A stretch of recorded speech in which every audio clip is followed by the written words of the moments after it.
Hello, and welcome to another edition of BNEWS In Depth. I'm your host, Rich Hosford. This month we are diving into a topic of great national interest that has a local angle, abortion rights. In recent months, there have been a number of states that have taken steps to change their laws regarding abortion, including when Georgia Governor Brian Kemp signed a heartbeat bill that would have banned abortions after as little as 6 weeks. Georgia was the fourth state to sign such a bill. In Massachusetts, lawmakers are considering going in the other directions. Committees are currently working on the language of the ROE Act, a bill that will reaffirm the decision of Roe v. Wade and increase access to abortion beyond the federal statute by allowing minors to get abortions without parental or judicial consent. It would also allow abortions to be performed after the normal cutoff in cases when a doctor determines, quote, abortion is necessary to protect the patient's life or physical or mental health, or in the cases of lethal fetal anomalies, or where the fetus is incompatible with sustained life outside the uterus. The proposed bill has caused people on both sides of the debate to come out in force. On June 17th, supporters and opponents of the bill descended on Capitol Hill the day a joint committee was discussing the issue to make their voices heard. They crowded the Great Hall and the street outside the building to express their views. In the next hour, we're going to talk with representatives of both sides of the issue, both lawmakers in favor of expanding abortion rights and a group that opposes abortion and offers pregnant women alternative services and support. I will first speak to State Rep Ken Gordon about the particulars of the bill. Then I will talk with two representatives of the Burlington-based Heartbeat Pregnancy Help Center about their views on why abortion is not the right choice and causes more problems for the mother than the alternatives of parenting or adoption. I will end with a discussion with State Senator Cindy Freeman about why she supports the ROE Act and expanding women's right to choose. We start now with my interview with State Rep Ken Gordon. Let's take a look.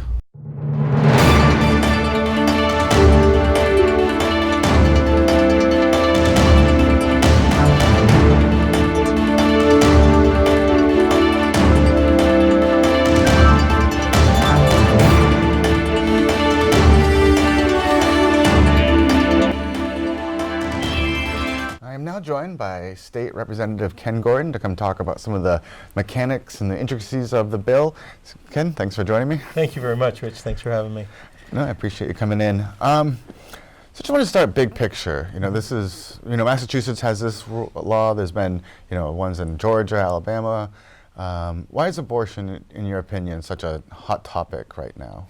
Well, across the country, like you mentioned, those states, we're in a situation where I think there are states that feel that the Supreme Court now is made up of members who may not protect a woman's right to choose, a woman's right to make her own healthcare decisions in consultation with her medical professionals, and are, I think, taking advantage by bringing a situation that will get a lawsuit that will get to the Supreme Court. Right. And so in Massachusetts, we as a majority believe, and I think a significant majority of people here in Massachusetts believe, that a woman's health care rights, her rights to privacy, are worthy of protection. In fact, are constitutionally worthy of protection.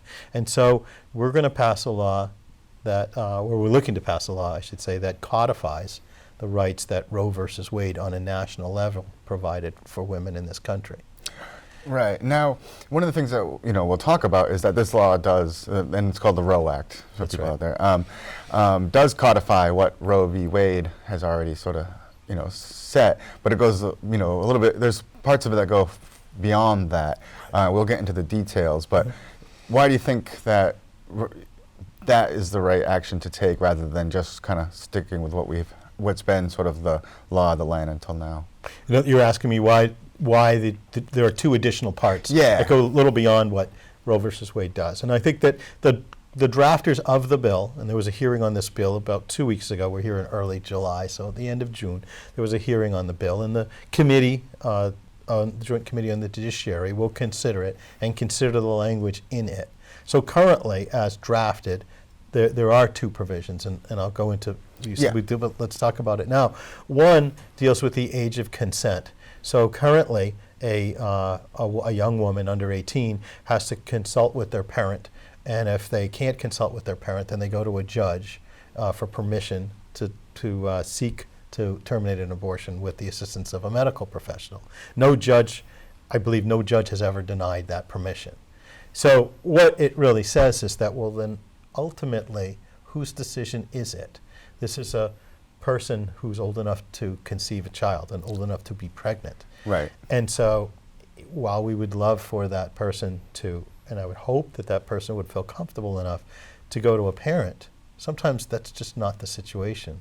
Sometimes, unfortunately, in cases of incest, that's not the situation because it doesn't really prevent itself for that reason, you know? Right. And so do we really need for that person then to see a judge if the judge has no reason to deny permission to that person? Do we need to do that? And the other thing deals with the situation where a fetus is either already dead or is not expected to live at all. Not expected to means the medical professional says this fetus has a fatal fetal anomaly, just can't live.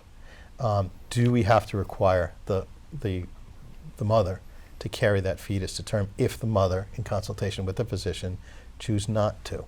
Right. Whose decision is it? Well, ultimately, this is what this bill is about. Whose decision is it?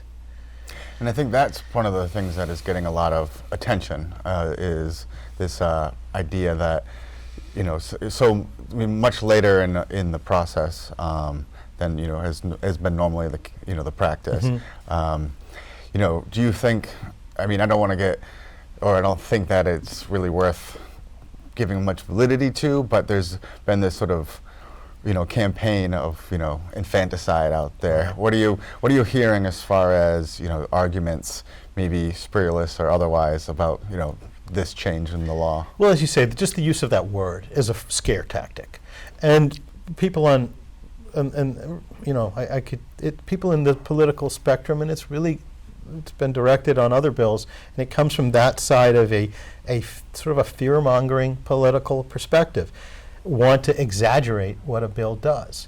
This bill cannot allow a person to terminate a pregnancy in that third term unless that fetus is either not living or cannot live, according to the medical profession. So infanticide makes people think that a baby is going to be born in the 9th month of pregnancy and just left there to die. Right. That's what's been described. Yeah, that's the imagery that we're seeing. That's the imagery, right. That's not the case. I've received emails from some people who believe so, and they say, look at this link.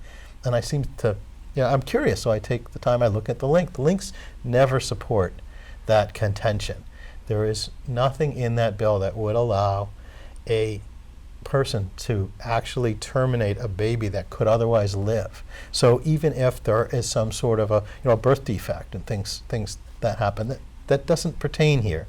A medical professional is still obligated to care for that now infant that's born, comfort that infant that's born, provide medical attention to that infant that's born, in the same way as always. This bill really focuses only on the determination when that infant can't stay alive. Now, is there other, and this is definitely beyond the scope of the bill, but I'm just kind of, there's a concern that I've heard, back to the other provision that changes the age of, you know, the age in which people need to have, you know, parental consent. Right. Is that, you know, a young woman could be abused by like a relative, and then, you know, that person could say, okay, you have to get an abortion, and sort of, you know, force the parents out of it. But there's other ways that, you know, doctors can recognize when abuse is happening, correct? Like, yeah. I know it's a little off topic, but it is a concern that's been raised that I've read about. Yeah, there's nothing in this bill or any other bill that would require a woman to abort a fetus. I mean, right. It doesn't go that way. No, of course not. But it's like a way, like having parental or judge consent is a way that, you know, it's a way of making sure that the person isn't, you know, having an abortion against their will by some other authority figure in their life, an abuser, for example. Again, I think that from this bill's perspective, and I think the thought behind it is that ultimately someone has to make a decision. So it's the person that has to make a decision, the person carrying this fetus, or is it the government? Right. I just don't think it's the role of the government to interfere, because the person in your situation still is consulting with a medical professional. So that medical professional is still in a position to determine that she's either under someone else's influence, and I mean, we all get advice, and I would actually hope when someone reaches this very, very difficult decision, I mean, it's not a decision that I believe anyone would be taken lightly, and people would get advice. Right. But ultimately, they have to then make the decision. Do we trust women? Maybe it comes down to that, and I do. Do we trust women to be able to make that decision about their own body in the end after consulting their medical professional?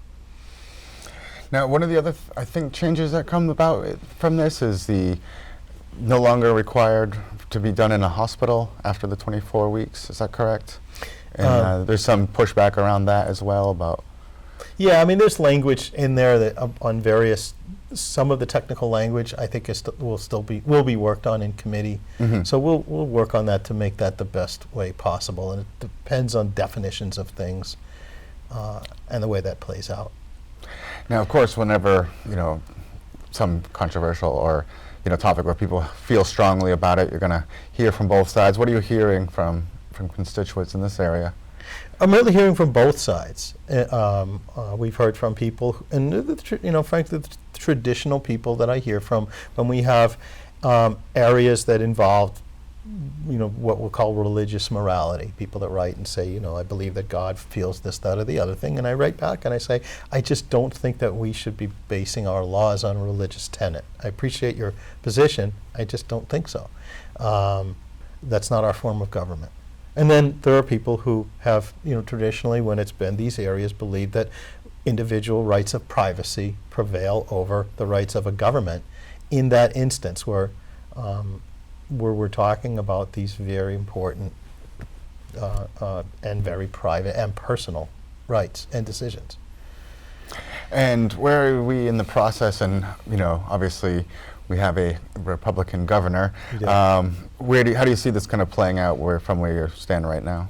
Well, there was a hearing, as I said, that came about late in June. The committee now has the bill, or I think it's a few bills, but the committee has now the opportunity to look at the language and to work on the language and craft the best bill possible to bring to the leadership of the House and the Senate, and then leadership will decide whether they will bring that to the floor for a vote. As happens here, it happens in Washington too. It's sort of the same process.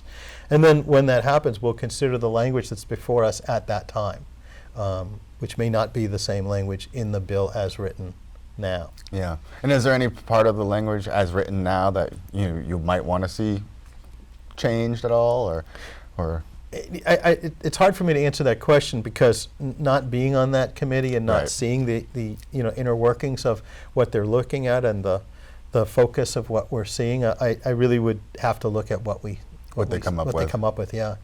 And if the governor does end up vetoing because of parts of it that he has expressed concerns about, do you think there's enough for a 2/3 override of that? I don't really know. I haven't really spoken to enough of my colleagues that I could answer for them.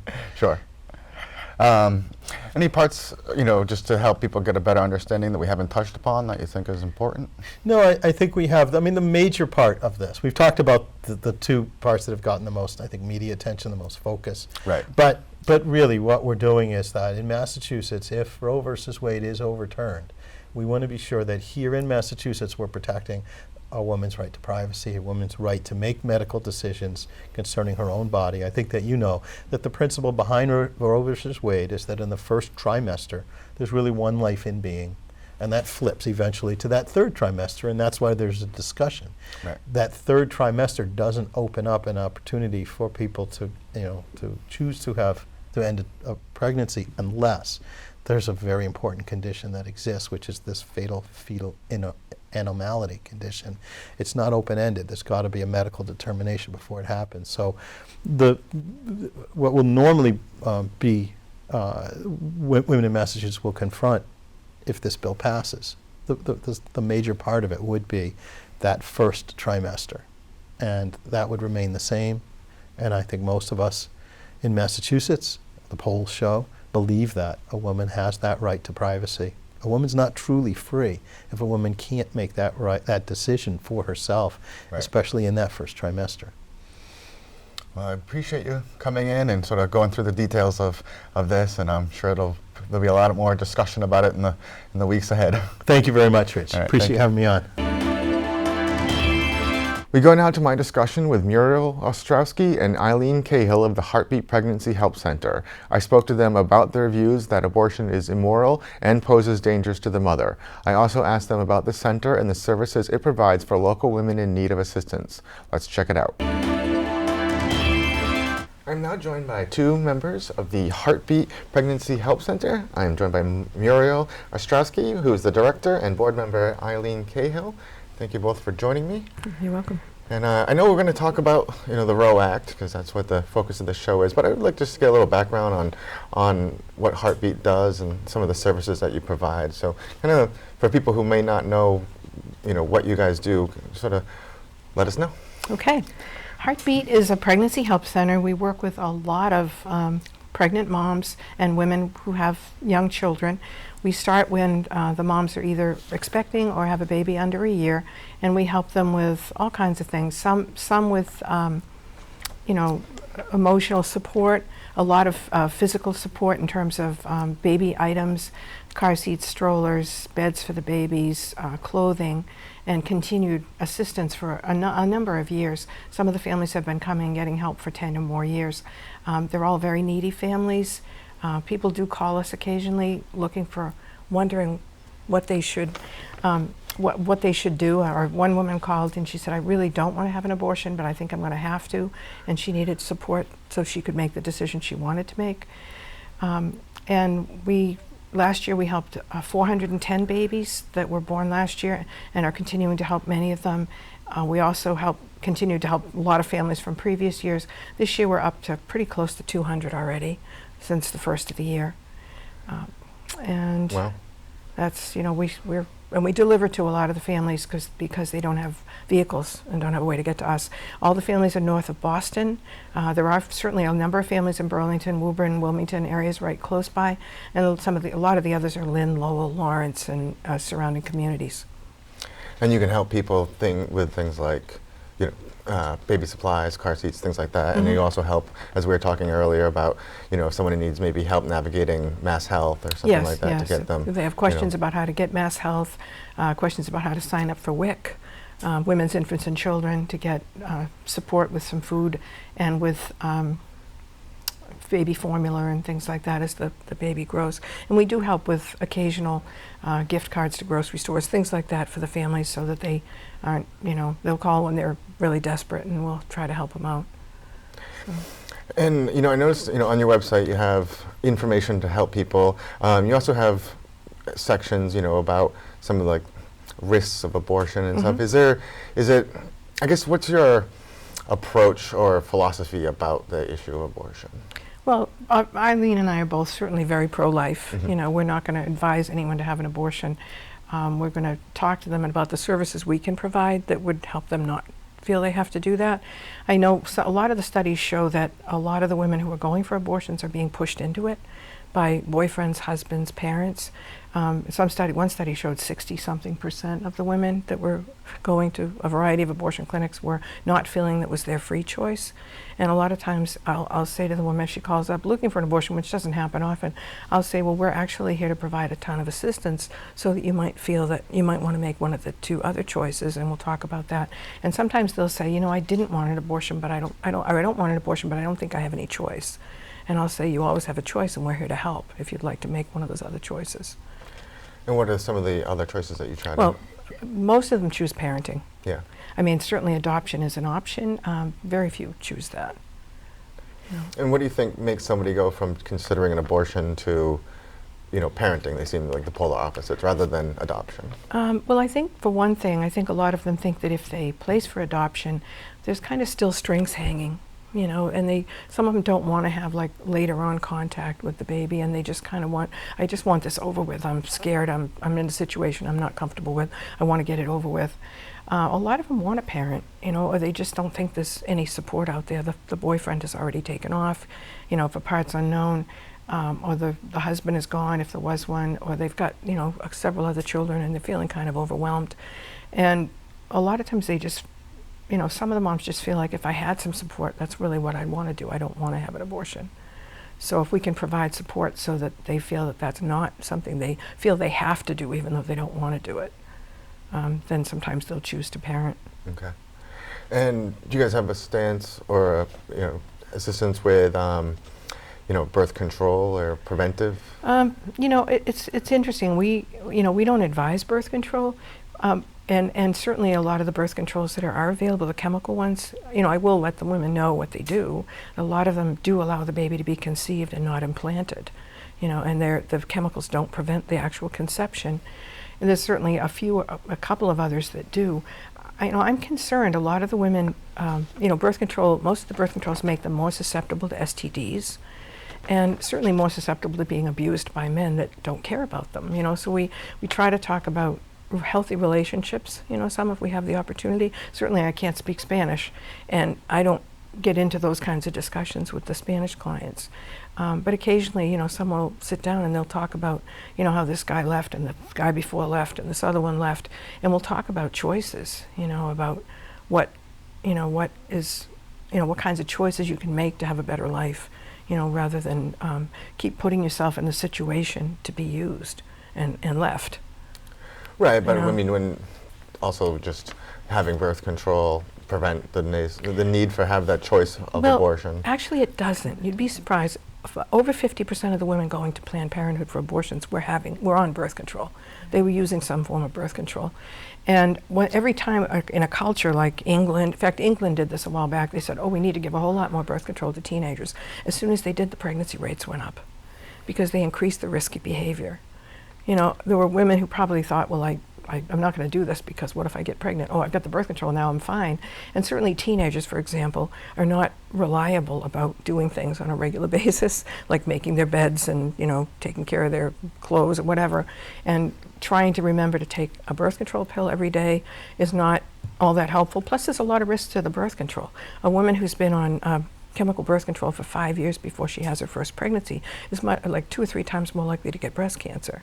There's actual chemical, physiological risks involved with the chemicals being put into the body. It decreases the libido, makes the girl not interested in sex as much. They have a bunch of different impacts that are not healthy for the especially the young body, but I mean the teenage body. Mm-hmm. It's actually a documentary that was done, and it's called Hush. It's very this good. person, it's very well done. By a pro-choice person. Yeah, she was a pro-choice person, but she actually dug into the medical research behind the connection between birth control and breast cancer. So it's something that, we don't have, I wouldn't have the detail to get into right now, but because it's been a few years since I've seen it, but it was a very powerful documentary called Hush. And really, everyone should see it. Every female should see it for their own medical well-being, because the reproductive system is a system like the circulatory system. So why is it, the mindset of our society that we make it not work? Yeah. Why do we take chemicals? That take something very healthy and functioning, and why would a young girl or any age want to digest chemicals that would make that system within the body not function as it should? Yeah. Well, I mean, I think the answer to that, or the response from many, would be that teenagers have a inherent desire for sexual relations, but they're not ready to be parents yet. Interesting enough. And they've certainly shown recently that the teenage sexual activity has been going down, so that 50% or more of the high school students graduating have not had sex. And I was reading an article about a woman who said she was working with all these students that were having a hard time with all these sexual relationships. And she said to one of them, to this group, she said, you don't have to do this if you don't want to. Yeah. And they said, really? Nobody has told us that. Yeah. It was like, it's so expected. And they were thrilled to find out that it was okay to say no. Yeah, of course. I don't think anybody would argue that they should have that opportunity. I don't think you should have that. We as a culture shouldn't have that mentality that a young person isn't smart enough to say no. I think we should educate them and appreciate their bodies for what their function and what their purpose is, and otherwise it's undermining that intelligence of that person. Sure, we all have desires, but we don't have to give in to them. And I really think, especially girls, the old adages that boys are looking for sex and girls are looking for love, I'm not saying that's always true, but I think a lot of girls, especially those without fathers, are looking, and they show that in a lot of studies, are looking for male attention. And they're finding that if they give sex, they get the male attention. But what they're really looking for is a deeper love that will be more satisfying. And there's some really wonderful programs out that teach that, and teach, like, looking ahead to what do you really want for your future, and what's going to help you get to that point that you really want for your future. And changes get made, in terms of behavior. There was a chastity speaker who came, a few years back, and he goes all over the place, and there's a few others that do too. And the kids send him emails about how thrilled they are that he really cares about them enough to tell them the truth, and that they've made big changes in their lives. And no way I'm giving that to my boyfriend in the back of his truck this weekend. I'm waiting for the Tahiti on my honeymoon, And it's an interesting. I think we need to. First of all, I know the teen brains are not fully functional. They officially, according to the scientific studies, the frontal lobe of the brain fully develops by about age 25, and that's involved with logical thinking and planning for the future. And although we know some teens certainly have, pretty good capabilities at that. But, we need to be giving kids the opportunity to help them think through some of those long-term consequences and what that may mean for their future, and what kind of future do they want. So anyway. Well, now to the subject at hand. There's pending legislation for the ROE Act, which would, one, solidify Roe v. Wade here in Massachusetts in the case that the Supreme Court makes a change in that, but also expands some of the language there. Let's just start about the fundamentals of your position on just but putting aside some of the expansions for right now, just Roe v. Wade itself and that law and the legislature acting right now to kind of keep those protections in place. Can I actually clarify something? Sure. Yes, because it actually is reducing quite a bit what's actually in Mass General Law right now. Mass General Law right now has protective language in there to protect mothers and unborn children, and what the ROE Act will do is actually remove a lot of that language like the need for parental consent for minors, or judicial. Right. Those are the additional things. And the need for abortions past 24 weeks to be done in a hospital and to have life-saving care there for in case the child is born alive. It's not adding anything. It's actually removing a lot of what was already well thought out, which on the state laws, I believe probably they got put there when Roe versus Wade was decided in 1973.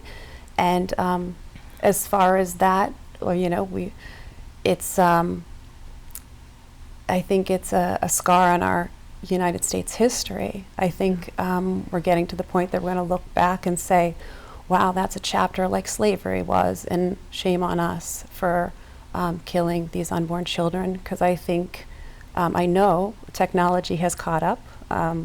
I've had 5 live children and birth children, and I could see them formed from 7 weeks past conception and their heartbeat. So our technology with the ultrasound has superseded the mindset that it's a clump of cells. Yeah, Roe v. Wade was based on the premise that they didn't know when life began. That there wasn't the scientific knowledge to fully say life begins at this point, so therefore we shouldn't regulate based on a certain point, because we don't really know when life begins. Now, I don't think that that's true anymore, and certainly with the ultrasound capability, we can see, the early stages of life from the very beginning. But, I can't say that I'm in favor of Roe v. Wade. I don't think it's good for women, and I don't think it's good for children. And we care equally. It's not like we only care about the babies. That's not our own concern. I'm concerned about the teenagers who were being abused and pushed into abortion and then sent back into abuse, and that happens. We've heard of that all over the country, where adult men have been abusing like 12, 14-year-old girls, pushing them into an abortion clinic, and then as soon as they're out, it's covered up, the abuse is covered up, and they can go back to abusing them. And I'm concerned about that. I don't think in Massachusetts we're going to see a point, certainly not in the near future, where there will be no abortion. However, I can't say that for every one of those lives is special, the mothers as well as the children. And I see a ton of women who come to our center who've had abortions who are really struggling emotionally. I'm sure it can't be an easy decision. No, and afterwards, and especially if you're a teenager, and I had one that was 13 when she had the abortion, and I met her when she was 30 or 35, and she said, I was raped. My parents said whatever I wanted to do was okay, and I had the abortion, and she said, I just went downhill from there till I was 19, drugs, alcohol, everything, and she said, till I got pregnant again at 19, and she said, I threw down the cigarettes, I threw down the bottle, and she said, that baby saved my life. And right. It's just, but I mean, I think there's an awful lot of guilt and regret for a lot of women have. I also wonder, though, because everybody's different, everyone's going to have a different experience, sure. And just because we can detect a heartbeat at 6 weeks, 7 weeks, Mm-hmm. Does that then take away that woman's right to decide whether or not she goes through the whole process of a pregnancy? That's. Well, we've always had laws in the books that say you can't murder, you can't kill. If it's a life, it's not her body. It's another body inside her body, and whether or not she has the right to have that body, removed or killed. I think there's some really difficult situations, and I still think that it doesn't help anyone to have that baby killed. And I think Muriel can speak best to that because of her work at Heartbeat, because like from my experience going there, I'm always blown away by how many situations she might have gotten off the phone. I remember one time a young girl who was expecting a baby and had a 2-year-old and was in a homeless shelter. She was calling Muriel for help. And another time when a woman had to get away from her husband and was living in a friend's room that had no furniture in it with her 3 young kids. And I know how difficult it is to raise children. It has difficulties, but it has a lot of joy. And I think you see and hear directly the hard cases. Oh yeah. But yet, a ton of them. I know abortion's never a solution because it does lead to so many post problems down the line, and it's not the right thing for women. It removes whatever gifts that child would have given to the world too. I mean, it's not. I believe it's damaging to the mother in the long run. Emotionally, physically. Sometimes there are women who have abortions and then have perforated uterus or some other kind of problem and aren't able to conceive later if they choose to. There's tons of risks. I mean, I have a book with almost 500 studies in it on all different risks of abortion to women. And I'm concerned about the women. I'm concerned that too often women aren't given the information. Like supposedly the Roe bill says that girls are supposed to be given the informed consent. They're supposed to have an informed consent thing they have to sign before they have their abortion. Well, I don't think there's enough information being given to women about what the long-term ramifications could be. And I think it's being patronizing to say, don't worry your little head about the complications, just go ahead. I think it's important that we give women that information. Yes. That they have that information so they can make an informed decision. And I can't take that decision from them. That's their decision in this state. And I always tell them, I'm not going to be there. You're the one making the decision. It's not my decision to make. I can tell you what we can do to help you, and I can tell you the problems that can happen and what kinds of issues I've seen with other people. I can't stop you from making a decision that I don't agree with. That's not my right to do. Right. But I can offer the kinds of information they're not getting from the Planned Parenthood side. One of the things that has kind of been, I think, controversial with the Roe Act is the post 24 weeks. Mm-hmm. We're talking with one of the state reps, Ken Gordon, and he made it kind of clear that the language is meant so that if the fetus has been determined medically that it will not survive, it was just not a viable fetus. What is your response to? Well, my response is that it's a lie that it's only about the babies that are possibly dying.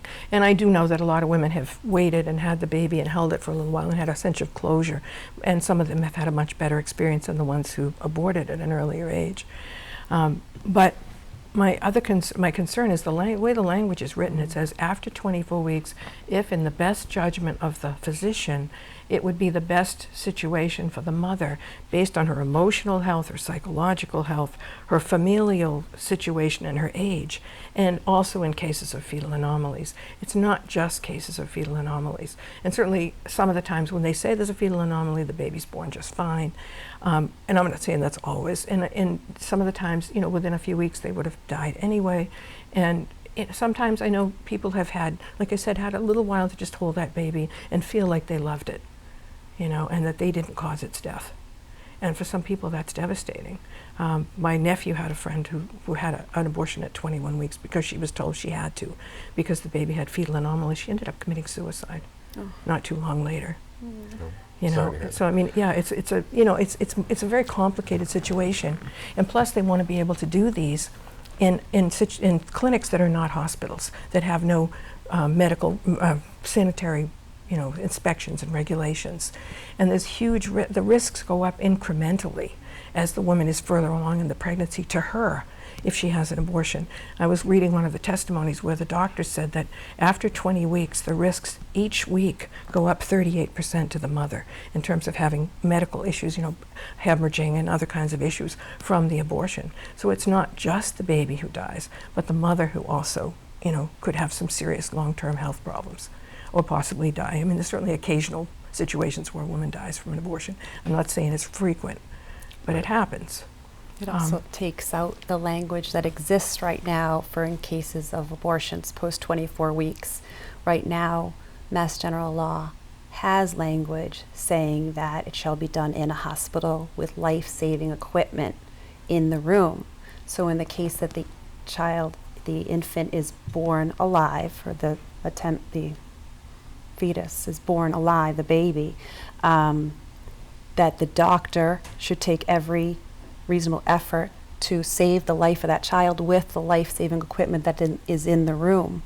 So what this ROE Act does is removes that language. So there's no longer any requirement for life-saving equipment to be in the room when an abortion is done post 24 weeks. And that is why this act is also known as the Infanticide Act, because essentially you're killing, you know, you're leaving an infant to die that survives an abortion, which does happen quite often because we know that a fetus is viable past 22 weeks. Yeah, and at 24 weeks they said it's about a 50% viability. Do you want to see it? I mean, I can show you a model. Well, actually, unfortunately, we are past our time. But I think a lot of the information from, you know, your perspective we've gotten to touch a lot of the different topics.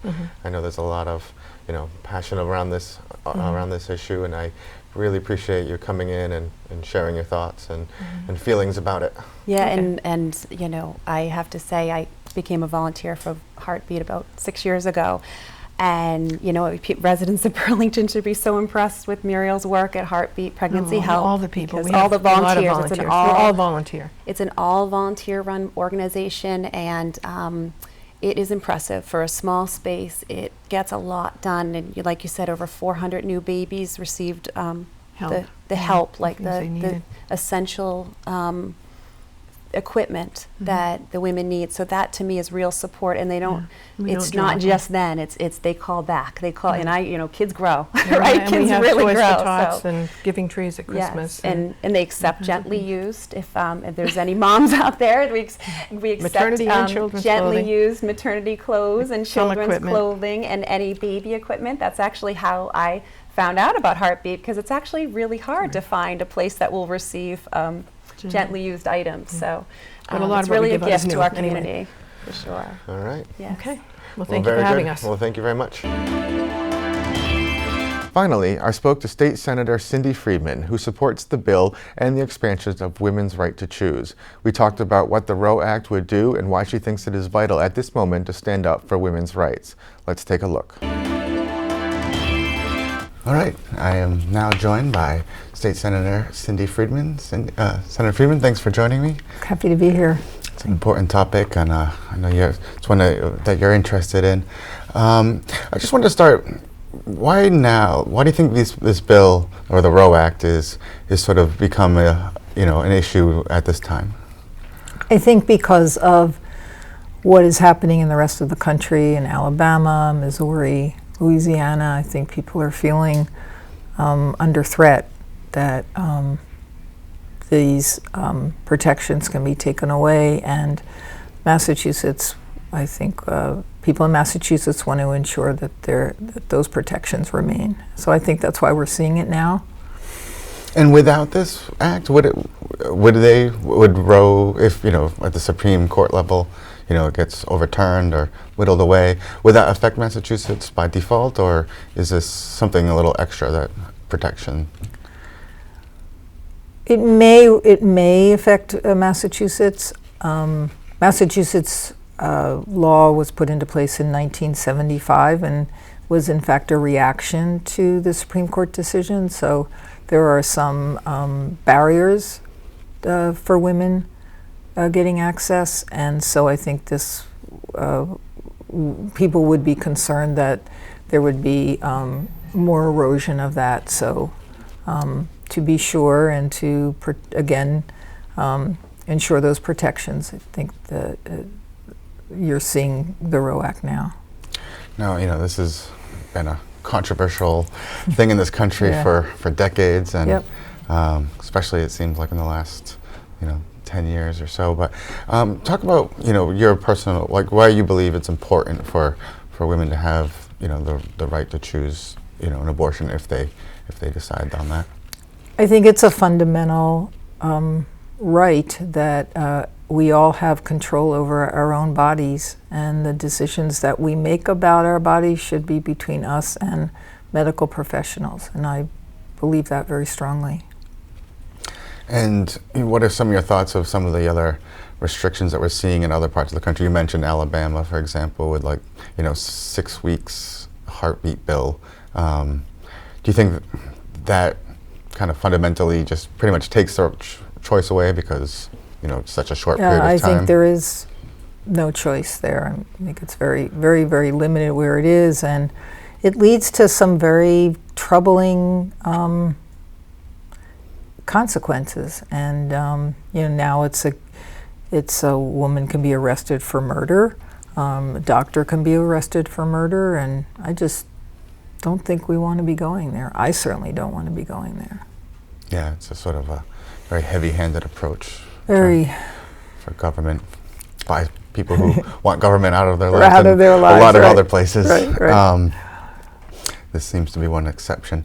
So let's talk a little bit about some of the things in the ROE Act and why you think they're important. One of the, the ways that this changes, even just upholding what Roe v. Wade has provided as far as access goes. There's some stipulations for after 24 weeks. So they're adding one additional piece to after 24 weeks, and that is in the case of a fatal fetal anomaly where the fetus can survive outside of the womb, or there is a serious fatal anomaly that would cause the fetus to die even in the womb. So that would be covered under the 24 weeks, the post 24 weeks. And is that the only different or carve out for the 24 weeks? I had some, and as people who are watching this will have seen, because they'll be before you, concern about the language as far as where it says the necessary to protect the patient's life or physical or mental health. I think they point to that mental health as a woman would be almost ready to give birth and suddenly change her mind. Yeah.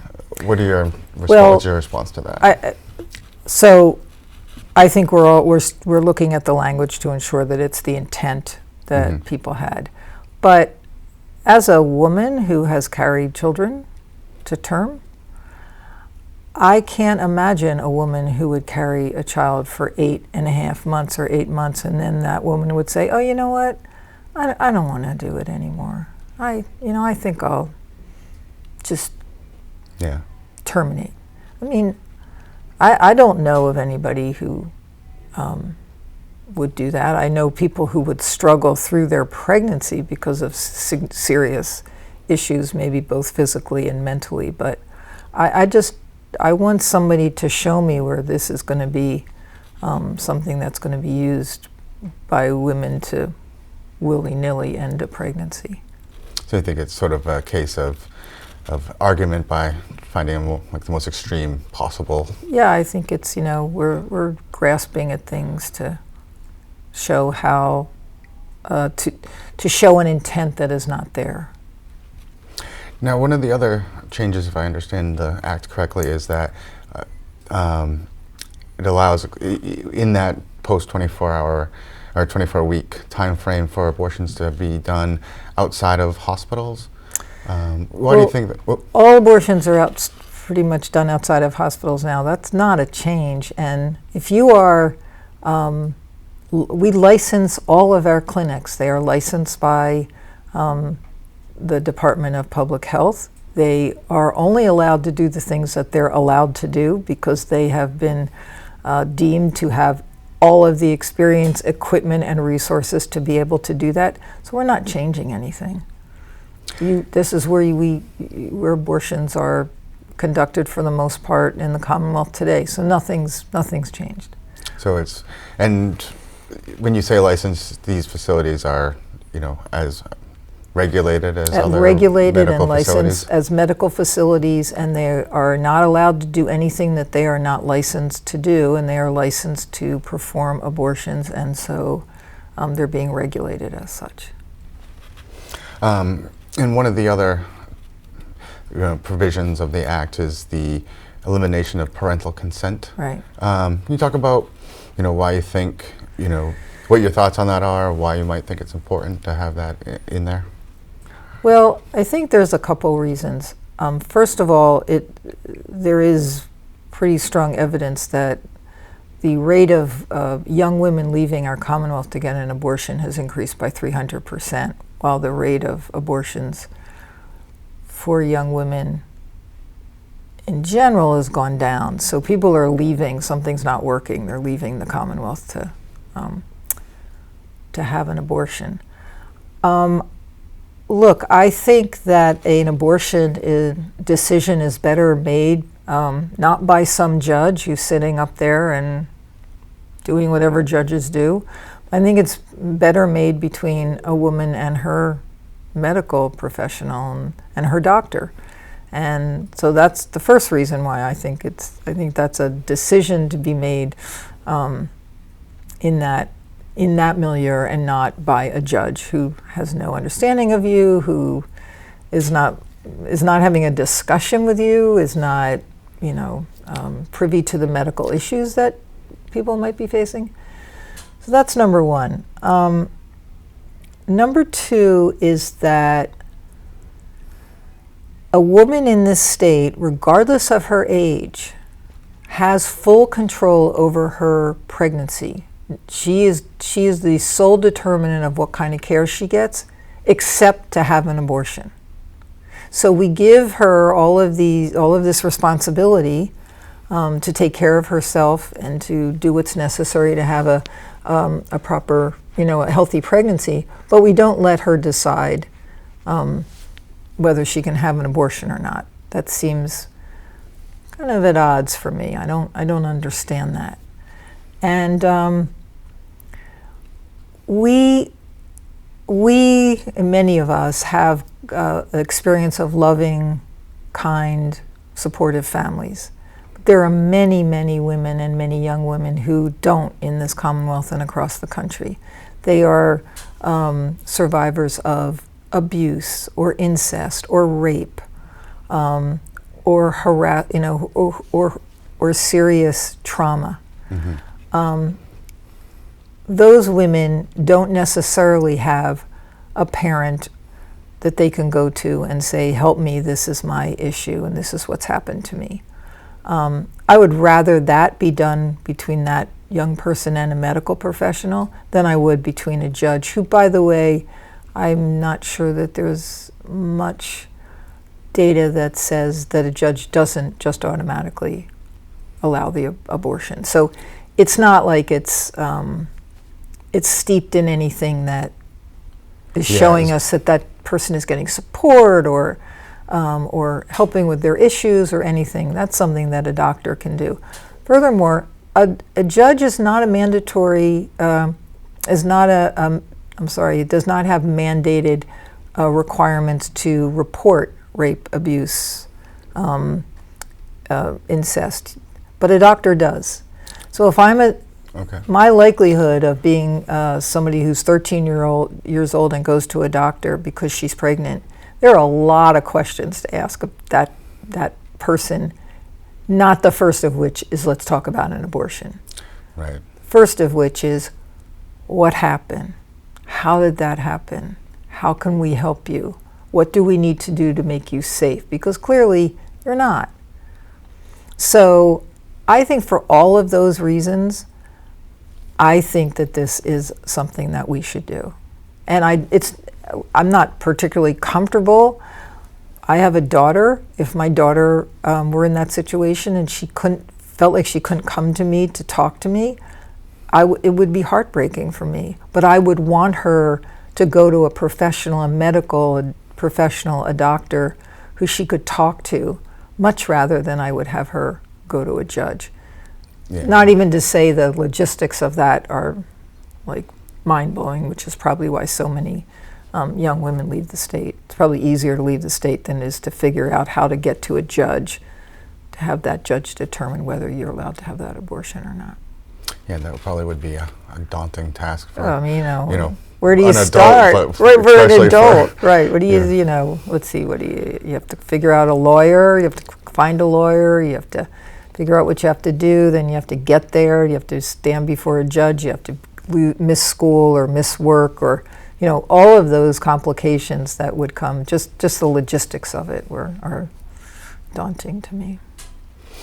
Now, I know there's been, a lot of discussion around this, and there was even pro and counter protests at the State House, but are you hearing from constituents, like what kind of feedback are you getting as this, decision gets closer to being made? I hear from a lot of constituents. In fact, I met with somebody today to talk to them about their views on this issue. So I'm hearing from a lot of constituents. It's pretty much, it's significantly in favor of protecting a woman's rights. But I hear from everybody. This is an issue that people care a lot about and have very deep and personal opinions. Now, it seems likely that, just based on the numbers, that this will pass, but the possibility of, at least with some of the provisions, getting a veto from the governor. Any message to him? I'm sure he watches this show every month. But just, what would you say if you could, talk to him before he makes that decision? Let women make these decisions. I don't believe he belongs in the middle of the discussion. Yeah. And I don't know if it's going to pass. I think the Senate, I believe, possibly has more support. I think it's up in the House, up in the air with the House. So. Do you? Mm-hmm. Okay. I'm just going. I do. In news reports that I've read that it seems like, there's talk about it getting to the governor, and that's where there is talk about getting to the absolutely. But I don't take anything for granted. And I know this is, like you said, this has come up because of, possibilities of changes to the Supreme Court and as we're seeing it in other states. Do you think there are additional steps if this passes that, should be looked at? Yes, I think we ought to start looking at how we deliver health care to everybody in the Commonwealth and who gets it and who doesn't. And, there are fundamental social determinants of health, and things like food, housing, safety, shelter, education, and that is what we're seeing is that so much of health outcomes are dependent on those determinants, and we really have a have and a have-not system in this state and in this country. And I think what we have to do is start focusing on those people that don't have access and don't live in safe and stable environments, so that we can ensure that their health and their health outcomes are as good as ours, who are fortunate to live in Burlington and Arlington and Lexington, Billerica and Woburn. So I think we have a lot of work to do, and I also believe that if we can, if we really focus on what helps people to stay healthy and part of their communities, there will be less abortions. There will be less people who find that that is the choice that they have to make. And that's a lot of education and safety and helping people figure out how to make decisions, not just about whether to carry to term, but who they go out with and how to be safe when they're with people, and address the trauma that is so prevalent in so many people's lives. So that's what I want to work on. I want to ensure that women have protections to make their own decisions about their body, and then I want to do a much better job of helping people live healthier lives. And with that, because you talked about preventing abortion, one of the, I guess, components of that might be, you think that the state should have take a look at how the education system addresses sexual education as far as like birth control and just the information out there. Health education that is age appropriate and that deals with the reality of what kids face. Not what we want them to face, not the world we want them to live in, but what their actual experiences are, and help them within those experiences to make the right choices. So that's what I want to see in health education. More reality-based. More reality-based, because we can put our heads in the sand and we can say no, no, no, but I don't know about you, but I raised 3 adolescents and that doesn't work too well. No, I don't think it does. Yeah. Well, I didn't have any other questions to ask you. I don't know if there's any last thoughts that you had, but... No, I'm glad you're doing this, and I'm glad you're having this discussion. I think it's important and the right time. Yeah, it seems definitely to be, an issue of the moment. Yeah. So. Yeah. All right. Well, hope you enjoy your 4th of July holiday and Thank the rest you. of your I summer. hope I'll be here in Burlington on Thursday, and hope it's not too hot. Yeah. And it's not raining. Yeah, that would be a miracle for this season so far. I know. A day without rain. Yeah. All right, well, yeah. Thank you very much for coming in. Thank you. So there you have it, a deep dive on the issue of abortion and the proposed Roe Act here in Massachusetts. I'd like to thank my guests, State Rep. Ken Gordon, State Senator Cindy Friedman, and Muriel Ostrowski and Eileen Cahill of the Heartbeat Pregnancy Help Center. I also thank all of you for watching. We'll be back for another edition of BNews In Depth next month. We'll see you then.